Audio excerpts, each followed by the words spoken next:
Thank you, Brian, for that gracious introduction. Boy, this has been a marvelous day for me so far, meeting with your faculty and staff. And looking out at these empty front rows, I feel like I'm speaking in church. And so that keeps me comfortable too. So thank you very much. First things first, I have had a financial relationship with Sarah Prognostics within the past 24 months as a consultant. The title of our grand rounds today is To Be or Not to Be Centralized. What is the question? When Brian reached out to me last year about possibly coming and giving a grand rounds, he said the topic would be laboratory centralization because you're in the process of bringing up a central lab and you're interested in learning about potential pitfalls, failures, and successes. So that's our charge. Our learning objectives are to be able to contrast the advantages and disadvantages of laboratory centralization versus decentralization, to critically evaluate scenarios, and maybe most importantly, to identify potential pitfalls. Albert Einstein is reported to have said, if I had an hour to solve a problem and my life depended on it, I would use the first 55 minutes determining the proper question to ask. For once I know the proper question, I could solve the problem in less than 5 minutes. Well, Einstein probably could solve the problem in less than 5 minutes. And he knew something about asking good questions. The only problem with this quote is there's no clear evidence that he actually said it.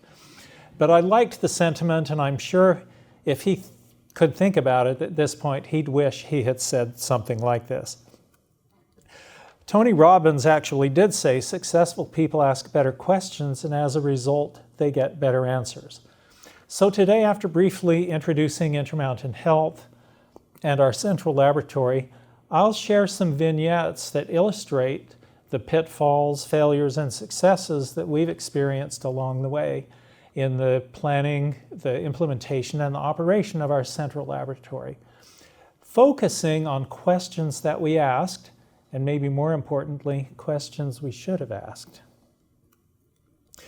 Intermountain Health was organized in 1975 to operate 15 hospitals donated by the Church of Jesus Christ of Latter-day Saints, mostly in Utah. Since that time, Intermountain's grown to be one of the leading integrated healthcare systems in the country with the footprint that you can see on the slide here. It has 33 hospitals now, 400 clinics, 3,800 or so employed physicians in the Intermountain Medical Group. It has an insurance company called Select Health, and more than 60,000 employees. Early on, Intermountain permitted its hospitals to operate essentially independently of each other. But after a few years, the senior leaders realized that with some collaboration and integration, some standardization, there were a lot of benefits to be gained clinically and financially. One of the initiatives they took was to organize something called Intermountain Laboratory Services. So this included all of the hospital labs and a clinic lab or two, but also the creation of a new position in the central office, the Assistant Vice President for Laboratory Services. Curiously, he didn't have any direct line authority in any of the laboratories. Their management still reported up through the hospitals. That's changed since then, but at that time, he was responsible to improve the collaboration, the integration, and the excellence of the laboratories. Well, like any good executive, one of the first things he did was engage a consultant. And the consultant gave these recommendations. First, to standardize test platforms and vendor contracts.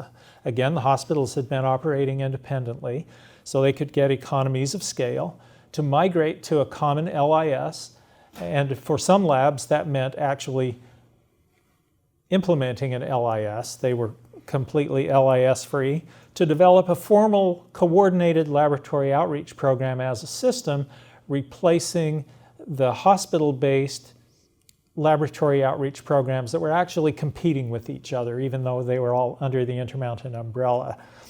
And to focus hospitals on rapid response testing to meet the immediate needs of the campus services. The final recommendation was the creation of a central laboratory. This is about 1985. Or recognizing that there was no facility that could accommodate a central laboratory currently at that time in Intermountain, and that the executive leadership seemed a little bit gun-shy about investing in a central lab. It made an alternate recommendation that the centralizable testing could be consolidated where space permitted, specialty by specialty, in what would be termed centers of excellence. So 4 hospital labs became centers of excellence. Well, these recommendations actually proved to be highly effective, and Intermountain Laboratory Services grew and test volumes became a good competitor in outreach versus the national laboratories. But as a consequence, our hospital labs were all bursting at the seams. With inadequate capacity, inadequate space, we were sending a lot of tests to ARUP with test volumes that would have justified insourcing, but we just didn't have anywhere to put analyzers. And we also learned that the Centers of Excellence model, while it was politically and technically feasible at the time, actually created a lot of problems. Because in the outreach world, it's very common to have a broad menu of tests ordered on an individual patient. And so frequently, specimens from one patient were going to 2, 3, 4, sometimes more laboratories. The couriers were going every which way, specimens were going every which way. If you wanted to maximize the potential for errors and specimen problems, I'd highly recommend this one. We recognized that a central laboratory could help resolve many of these problems. And so every opportunity we got to speak with senior leaders, we talked about, well, we need a central lab. And we got brushed off routinely until Intermountain purchased a 100-acre parcel of land just south of Salt Lake City and announced plans to build a new flagship tertiary medical center, which would later be called Intermountain Medical Center. In the initial space plan, each of the service lines identified what we would need, and when the amounts were totaled up, you can imagine it was way, way, way over budget. So the regional vice president who was over this project began decreasing space allocations, and he decreased laboratory space allocation by a mere 90%, leaving woefully inadequate space to even begin to meet the needs of the hospital. So we met with him, expressed our concerns, and he said, you know how you guys have been talking about a central lab for a long time? This would be a good time to revisit a proposal. So with his push, the senior leaders christened a central lab business plan team, and we began a proposal process, in essence. So one of the first charges was to identify testing that would remain in the hospitals in a decentralized mode, and testing that would go to the central laboratory in a more centralized mode. So we considered things listed in the table here, like turnaround time, efficiency, logistics, redundancy, and learned that in some cases, turnaround time and efficiency are much better in a decentralized mode, and sometimes they're better in a centralized mode. And the key isn't do you centralize or do you not centralize? The key is what do you decentralize and what do you centralize? We also recognize that in our particular setting, with the Centers of Excellence model, our logistics would be greatly simplified by bringing that testing into a central facility, and that we had opportunity to consolidate some other laboratory functions that would also simplify logistics and improve efficiency.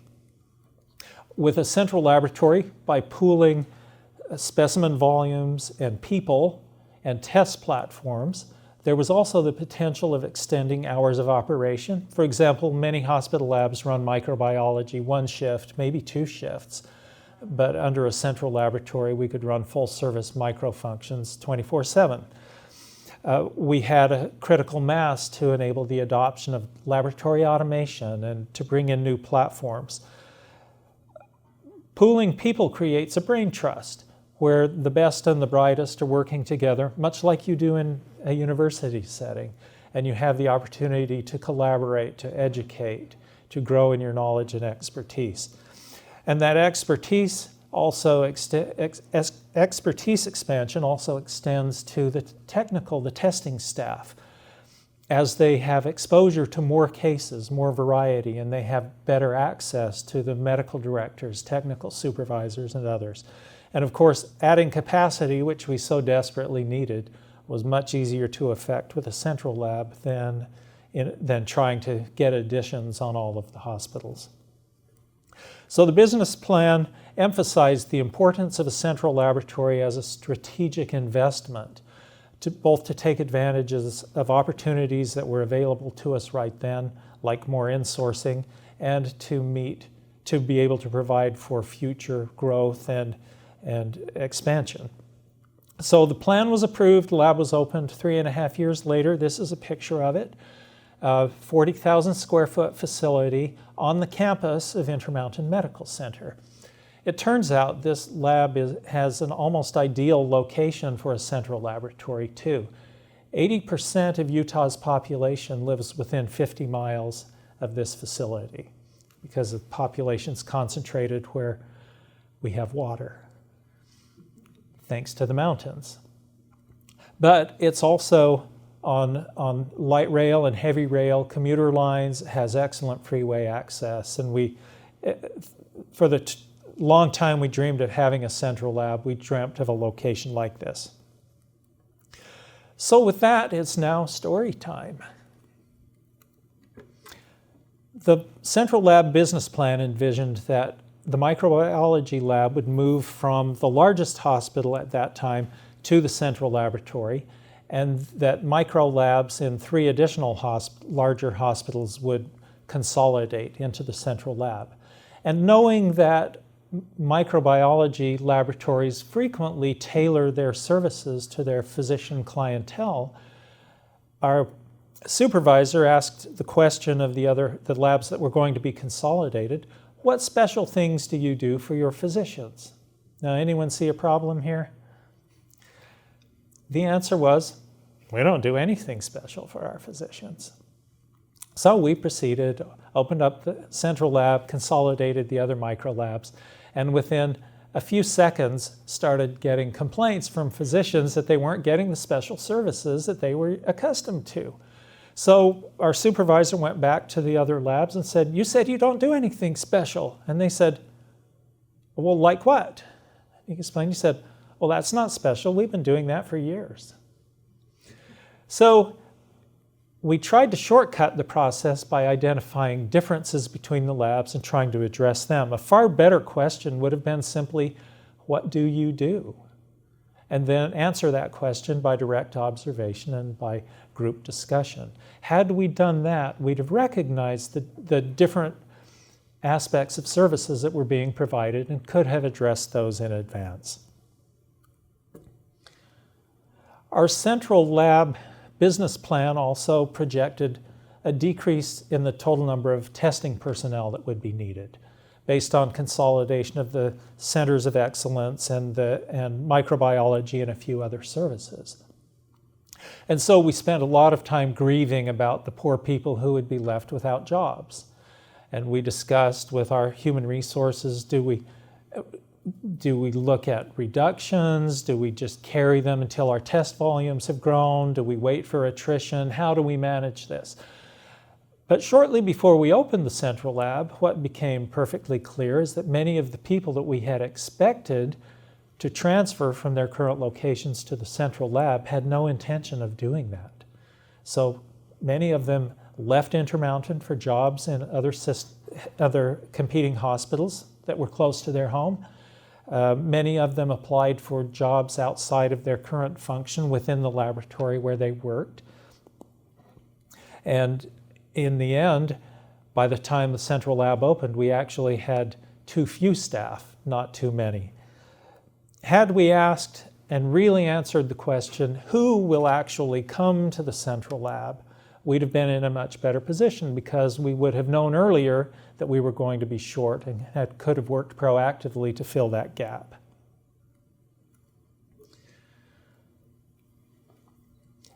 we spent a lot of time interfacing with pathologists, lab managers, supervisors, frontline staff, hospital administrators, and others as we developed the central lab plan and as we developed the implementation plan. And frequently asked people, do you support this plan? And based on the resoundingly affirmative responses that we got, we were confident in moving forward with the process. But at the time of implementation, or nearing the time of implementation, it became stunningly clear that the level of support was very superficial in some cases and totally non-existent in other cases. And so we saw some actions such as one hospital announced, oh, the plan was for us to consolidate our microbiology lab into the central lab, but we're not going to do it. And we didn't have an administrative organization in place to make it happen. And so they just opted out. Others decided that maybe the staff who were actually initially excited to go to the central lab and work there, that was a bad idea for them. So they started telling them that it was a bad idea and that they didn't want to go to that new big lab, and they named the new big lab the Death Star. And so many of the people in our organization, I think it was years before they ever used the term central lab because they could just refer to the Death Star. And the leaders of the central lab and the system laboratory leaders were referred to lovingly as the axis of evil. Now, names actually matter, and they change the perception of many of our staff members, because who wants to go to the Death Star to work under the axis of evil? So we think we could have maybe probed a little better, maybe not, but to ask not, do you support the plan, giving people an easy way to say yes, but to ask, well, what concerns do you have? Or what concerns do your colleagues have? What have you heard? And given those concerns and what we plan to do, please describe what support looks like to you. And perhaps we could have intervened sooner, although, if you're part of the axis of evil, maybe it's hopeless. Now, we had talked for 20 years about and dreamt for people in Intermountain for 20 years about getting a central lab. And particularly among the laboratory managers and laboratory supervisors, there was strong consensus that a central lab would be really beneficial and a great thing to be part of, to engage in, to help Intermountain and our patients. And so we made the rhetorical assumption that, everyone benefits, right? This is great for our communities, it's great for the enterprise, it's great for the patients. Everyone benefits, right? So as we're going through the implementation process and people were applying for jobs like director or manager jobs, supervisor jobs, of course some people got those positions and some people didn't. And quickly it became apparent that there was a perception that there were winners and losers in this process. And the people who considered themselves losers manifested some pretty significant jealousies and other maladaptive behaviors, which we don't have time to discuss in detail. But in retrospect, we would have done well to take a session or two and just ask ourselves the question, in all of this process, rather than assuming everyone benefits, who might perceive themselves as being on the losing end of these changes? And then formulating some plans around, first off, how to prevent people to the extent possible from feeling like they were losers. And if there was a risk that somebody might feel like losers, how do we help alleviate that situation? So this was one, personally, I feel still carry scars over and feel quite unfortunate about, because people that I had worked with very closely leading up to this time and thought I had a great relationship with said to me things like, there was a time I'd have gone to the end of the earth to work with you, and boy, I just don't feel that way now. So it kind of stings. So our central lab has three functions. One is as the main lab for the hospital. It's connected by high-speed pneumatic tube, and it serves as a reference lab for other Intermountain labs and the primary outreach laboratory for that 50-mile radius, 80% of Utah's population. We had the good fortune of opening the central lab a year ahead of the hospital, which we were pleased about because we were new to laboratory automation. We knew there would be some hiccups in the startup, and this gave us a long time to really get the laboratory processes smoothed out and functioning well. And in fact, they were. So as we approached the opening of the hospital, which we knew would be chaotic in the hospital, at least the laboratory would be a bright, calm star that could help tamper down the chaos of the opening of the hospital. What we hadn't anticipated is that during this year time when the central lab was doing non-time critical specialized testing and outreach testing, the people who previously had been working in the hospital environment had lost that sense of urgency that comes with inpatient testing and emergency department testing. And so when the hospital opened, the lab was hit with waves of high acuity specimens, and our people just weren't emotionally prepared for it, and our processes weren't really prepared for it, because processes that had worked very well in a low acuity setting suddenly didn't work very well in a high acuity setting. So we lost an opportunity to be a calming influence in the opening of the hospital and actually helped contribute to the chaos. So rather than asking, is our laboratory running smoothly, we should have asked, will our current processes work for the hospital? Let's walk through it, let's look, and why do we believe they would work? Now there are practical portions to the implementation of any laboratory. When we passed around the first version of the architectural plans, the feedback from our laboratory supervisors and staff was, I don't think there are enough restrooms here. Now all the restrooms had been designed as individual rooms, unisex. There were 8 of them. The architects assured us that not only were there enough restrooms, but he had padded the number in excess of their architectural standards because he knew our concerns. So we proceeded, and guess what? Complaint I still hear about today more than any other complaint about the laboratory. So when staff express concerns, it's really worth listening. What I wish we had done is something like ask the architect, well, how long do you want to hold it when you really need to go? And then made them do it. Because actually the number of people working in the lab has nearly doubled and the number of restrooms is still the same. So that's been a problem. So don't necessarily trust your architectural standards. Trust your instincts. All right, we have a large multi-specialty clinic in Salt Lake that has a reasonably extensive laboratory on site. And as we looked at the menu that would stay there versus the menu that would go to the central lab, they had some tests on their desired menu that exceeded those that were in the hospital labs. And so we asked, well, why do you need these tests on your menu? And they said, well, our clinicians have integrated these tests into their clinical workflow, and they've made the clinical workflow more efficient, so we really need to keep the tests here. They expect it and they count on it. Well, I mean, that's what you really want to do with decentralized testing. So it sounded like a good idea. Well, we later found out that in trying to offer that they couldn't really offer the tests in real time because they were running more controls than they were patients. And so they were batching the test and running it twice a week.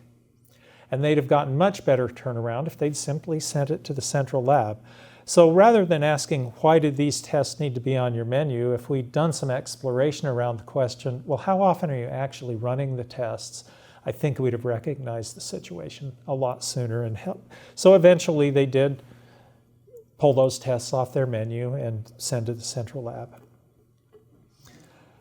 We have an orthopedic specialty hospital called the Orthopedic Specialty Hospital, or TOSH, that sits a mile away from our central laboratory. It used to adjoin a 200 or 250 bed community hospital. And that hospital was, and they shared a clinical laboratory, and that hospital was closed when Intermountain Medical Center opened. So the orthopedic hospital inherited the laboratory. And because the orthopedic hospital didn't have a lot of testing volume, that lab suddenly became the least efficient laboratory in our system, the highest cost per test by far.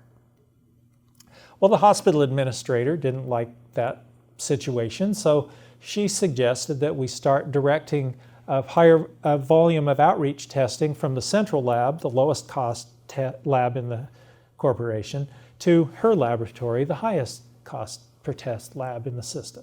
Didn't make a lot of sense to us, made perfect sense to her. So we asked ourselves, is there a better way? I mean, there's got to be a better way. So we analyzed the testing patterns in that laboratory, and we found that there was a small wave of testing in the morning for their inpatient service that consisted almost entirely of CBCs and PT-INRs. And then they had stat testing throughout the day as people came in for their surgeries. And it consisted primarily of tests like potassium, glucose, pregnancy tests, again, PT-INR. And those were being ordered stat, shipped off to the lab. And then the lab received some testing from the physicians on campus as they had pre-op or post-op visits and needed some blood work.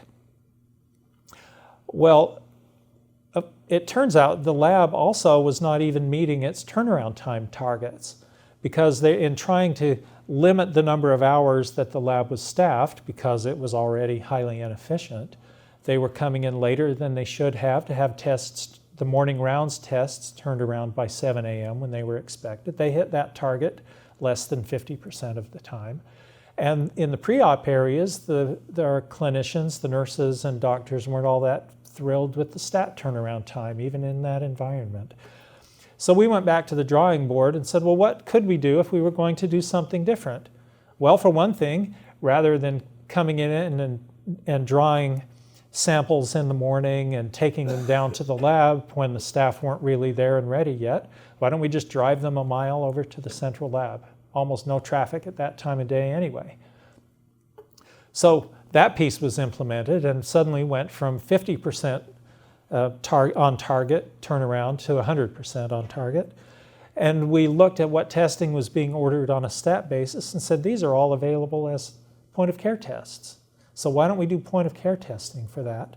And there's no reason that the other testing shouldn't go to the central lab anyway. So we made this proposal to the lab, to the hospital administrator, and she said, this is a real hospital, we need a real laboratory. We said, oh, we're sorry if we've suggested that this isn't going to be a real laboratory. You know, every real laboratory has tests that are run on site, tests that are run at the point of care, and tests that go outside. And all we're doing is shuffling that balance. You're going to have a real lab. In fact, this is going to be an enhanced point of care testing laboratory. Okay, well, let's give it a try, but don't you take out any of that lab equipment, because when this fails, we need to be able to start our lab back up. 2 weeks later, she said, hey, come get that equipment out of here. I want the space for something else. So we asked the right question in this case, and we utilized both the proximity and the capabilities of a central laboratory and other testing modalities to save about $250,000 per year just in this one laboratory. Next story, we were approached by a critical access hospital in eastern Nevada, in rural eastern Nevada, about becoming their reference lab. And discussions brought out that they were very concerned about their microbiology testing. They were able, for staffing reasons, they were able to read plates only once a day, and they had trouble bringing people in, finding people to come in on weekends and holidays. And they were also uncertain about their level of expertise. So they asked, well, is there something you can do? And we thought, well, let's see. You're 4 hours from the central lab. You have a low volume. We couldn't run more than 1 courier per day. This is a picture of the Bonneville Salt Flats. They were way out beyond the Bonneville Salt Flats.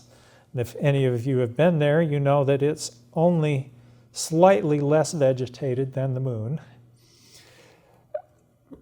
But they said, what can you do? Well, our microbiology supervisor, rather than saying, well, I don't really think there's much we can do, thought, well, you know, they could plate the cultures and they could incubate them, and if we could transport them in an incubator, then there's no lost time in this process.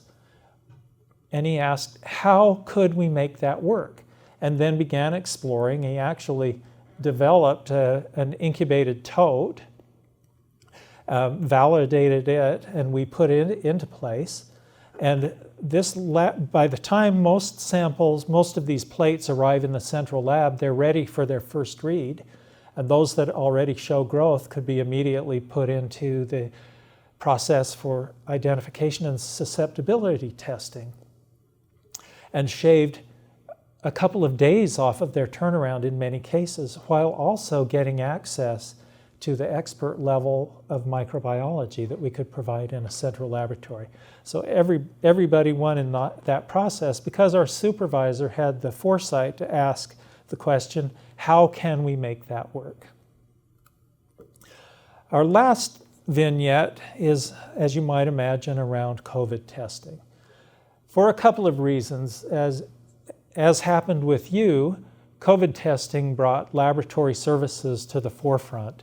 I mean, we had administrators who could actually spell the word lab after the things that we did for COVID. Some of them even knew where the laboratory was, and we even had some of them come visit the lab, including the system CEO.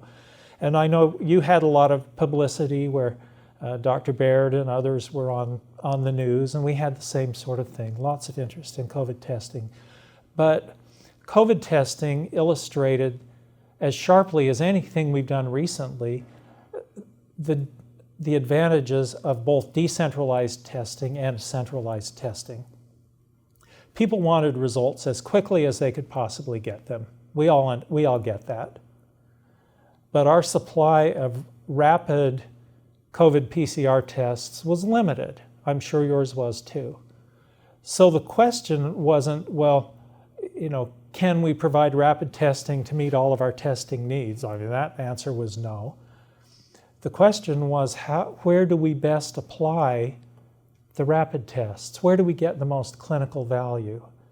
So we got together as a laboratory system, leaders in the lab system and from each of our laboratories, and we asked the question, how can we help? How can we help each other?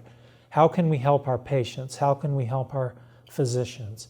How can we best deploy our laboratory resources, as limited as they were, to have the maximum clinical value? So we got together with our informatics folks too and developed some decision support ordering tools that when providers ordered a COVID test, they were directed to a series of questions, and based on the answers to those questions and the location of the patient and some other things, the system assigned the test that they would get, whether it would be a rapid PCR test on site or whether it would be the high throughput PCR test in the central laboratory that would take a little bit longer.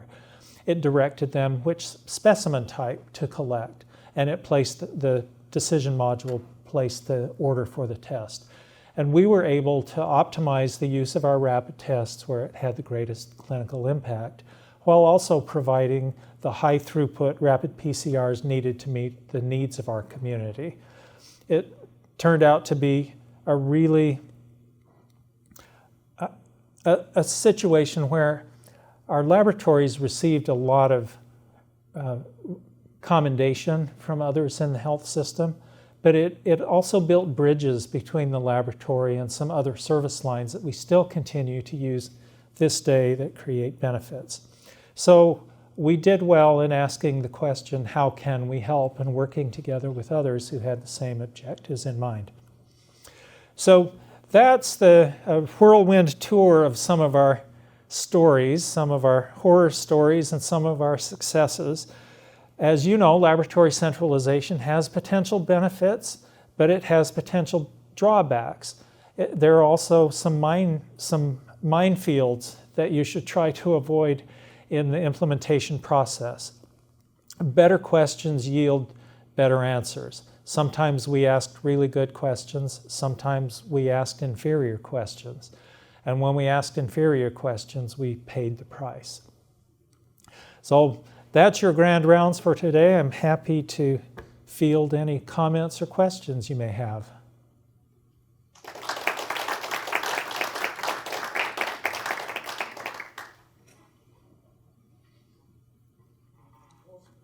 Please. So, speaking of the pandemic thing, we found ourselves getting in trouble fairly frequently during the pandemic in terms of with supply chain issues, tubes that weren't available, that kind of, plasticware, all sorts of supplies. How did you handle those kind of issues? Yeah, so the question was about handling the shortages or disruptions in the supply chain during COVID. We experienced the same thing you did. I'm sure you brought up more assays than would have been ideal. We did, because some days we had everything we needed to run this test, and other days we had everything we needed to run that test. Part of this decision support module that we had was built in a way that we could identify a priority of patient characteristics that justified the use of the rapid test, and when supplies ran low, we changed the threshold, or we'd take it down to a certain number, and then the rapid tests weren't available at that point. We did have supply disruptions with plasticware, with swabs, with other things. We moved quickly to a lab-developed test for a modified test for saliva testing, because we could get supplies for saliva better than we could get swabs for a long time. We also have a very good working relationship with ARUP, and with our state health lab. And there were times when we had supplies they needed, and we would lend them supplies, and there were times when they had supplies we needed, and they would lend us supplies. Maybe one of the most striking examples of that was we needed help with it. We needed some more automated extractors, so we weren't doing so much manually. The mosquito abatement district for Salt Lake County, because this was still early in the year, had a Thermo Fisher extraction device that they weren't using yet, that they placed in our laboratory and allowed us to proceed with and ramp up our testing volume. So those collaborations made a really big difference for us. Yes? So were anatomic pathology services included in this merger or centralization? So were anatomic pathology services included in the centralization? To some extent they were, and we had already had some consolidation of anatomic pathology prior, but because the pathologists really, I don't know what the right word is, but they reacted poorly to the discussion about centralization of histology. We suggested that maybe that should be deferred till phase 2, and we took the prerogative of defining when phase 2 starts, or when it will start. So it's moved a little more in that direction since that time, but there's still more to come. Please. Were there any tests or services that you centralized, but then for whatever reason brought back into the individual hospitals? That's a great question. Were there any services that were centralized and then later decentralized? Not much. We did see some additional capabilities become available from the time the central lab was formed until now. particularly with, say, rapid PCR testing for infectious diseases. So as the platforms have become more readily available and as our clinicians have better understood how to even act on those results, we have decentralized more of that even prior to the COVID pandemic. And then a handful of tests here and there. We centralized hemoglobin A1C, and we've redeployed it out because it's taken a higher place in the diagnosis and management of glucose than it did at the time we formed our central lab. Thank you, great question. So you've talked about these conversations with the different parties that are involved. And were those centralized conversations, or were those like everyone gets and talks together, or those kind of conversations with each of the different staff groups? And who managed those conversations, and what was the timing for those conversations? Yeah, so that's a great question, multi-part question about the conversations that I mentioned around the formation of the business plan and preparation for implementation. And were the conversations conducted as like a town hall mass meeting? Some of them were, where we made the rounds to individual hospitals, posted the times that we would be there to talk, and people could hear the same information together. They could hear each other's questions. They could express their concerns in front of other people, and we could address those all together. We also had many, many one-on-one or one-on-a-few conversations around the plan and around concerns they'd expressed. I personally met with the regional vice presidents. At that time, Intermountain had, though it was all in Utah essentially, they had 3 operational regions, and the regional VPs carried a lot of influence with our senior leaders. And I met individually with each one of them to talk about the central lab and what we were trying to accomplish, how it would benefit their hospitals, and to try to enlist their support. And they at least expressed a high enough level of support that the executive team ultimately approved our proposal. But it was a little of everything. Yes? Can I follow up on that with the style of approach to that communication, kind of from the erring on sharing everything up front early and trying to waiting until the more hashed out plan, people not wanting to feel like you're not communicating and getting blamed for that, versus kind of over communicating too early and maybe not having a fully hashed out plan yet and sounding like you're not knowing what you're doing. Yeah, sounds like you have some experience in that regard. So the question is around information sharing, and is it possible to share before you know all the information? Is it helpful to share what you know versus waiting until you know more to share it? Did I paraphrase that okay? All right, so we've had some experience with it too, and I don't really honestly know the answer to that one, because what we find is that some people, in the absence of information, manufacture information, and then they share it as if it's true. Well, we heard that, and then say, and people believe them. And so then we try sharing information ahead. We don't know all of the details yet, but here's the general plan. And then we hear, well, you guys are coming out and lying to us because you're unwilling to share the bad news, claiming that it hasn't been decided yet, but we know you've figured everything out and you just don't want to get us riled yet. So I don't know. I do know that I do know that you can't please all the people all the time, but there are some people you can displease on a really regular basis. Please. So in terms of the goals that you were expecting to achieve, Yes. So what do you think it went very well and you achieved your goals, and what do you think could have been done or been done a little bit better that you didn't reach the goal? Thank you. So if we look at the goals that we published in the business plan, we did our financial projections from 2 perspectives. So we were pessimistic on what the costs would be. So we took the high end of the target on the costs, and we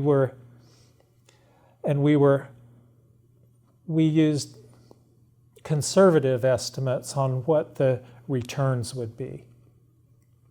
And it turned out that the return, the financial performance of the lab was considerably better than what had been forecasted in the business plan because of that.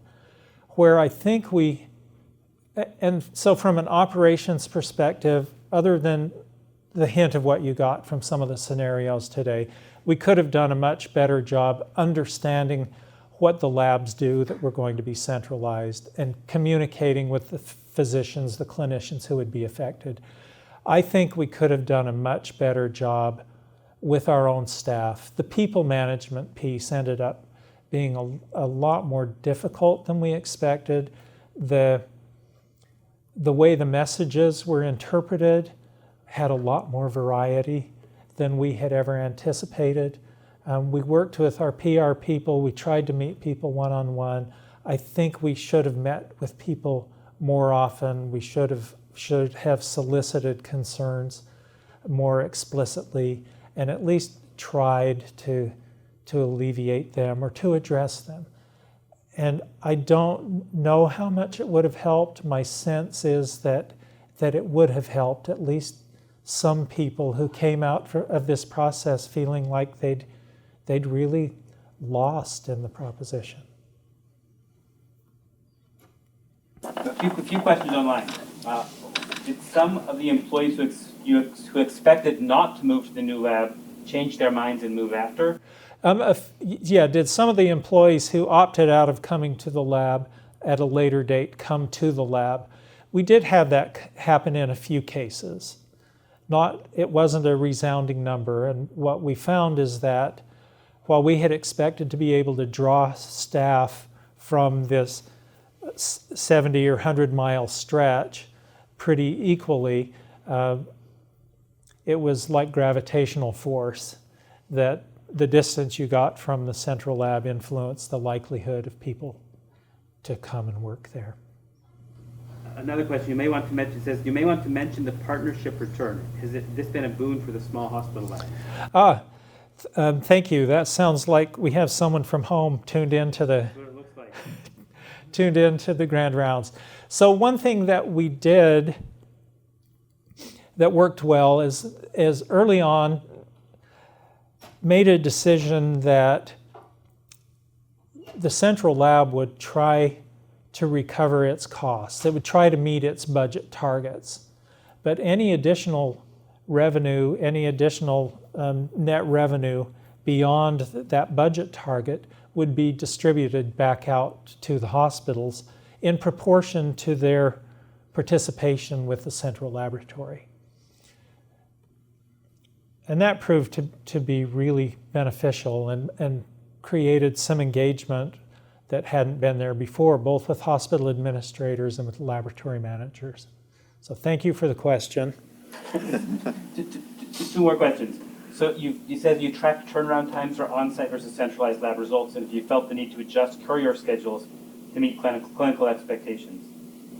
So courier schedules are all, so the question, could you say that one more time? Have you tracked turnaround times for centralized on-site versus centralized results? And after tracking times, have you felt the need to adjust courier schedules to meet the expectations? Okay, so have we tracked turnaround times for the centralized testing, and then have we made adjustments in courier schedules when the target turnaround times aren't being met? And the short answer to that is yes, we do that. We have done that, we do that. And courier schedules are always a work in progress because we have clientele who join, clientele who leave, we have increases in test volumes from some, we offer new tests, we see a change in mix, and trying to optimize courier schedules is always a challenge, but always a quest. And the last one is, can you discuss the process for specimen tracking between the hospitals and the central lab? So could we describe the process for specimen tracking between the hospitals and the central lab? And this is something where we still have room for improvement.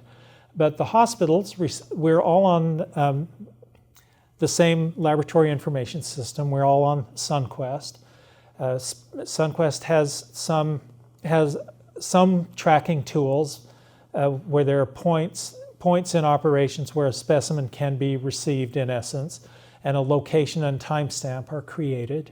So they're called spots, and SunQuest has a specimen processing and tracking routine, and we utilize that, and we have made adjustments in where we actually put spots, because if you put a spot everywhere, it can actually impede the flow of samples, although you know where they are, you know where they're stuck.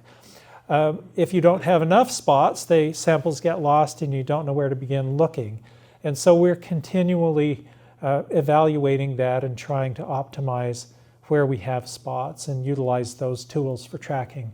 Now, our courier service has also implemented better tracking tools as well, not at the specimen level, but at the batch level. So we'll create a batch in SunQuest that identifies the specimens that are in it, place it in a courier bag with a barcode label, so the batch has a label.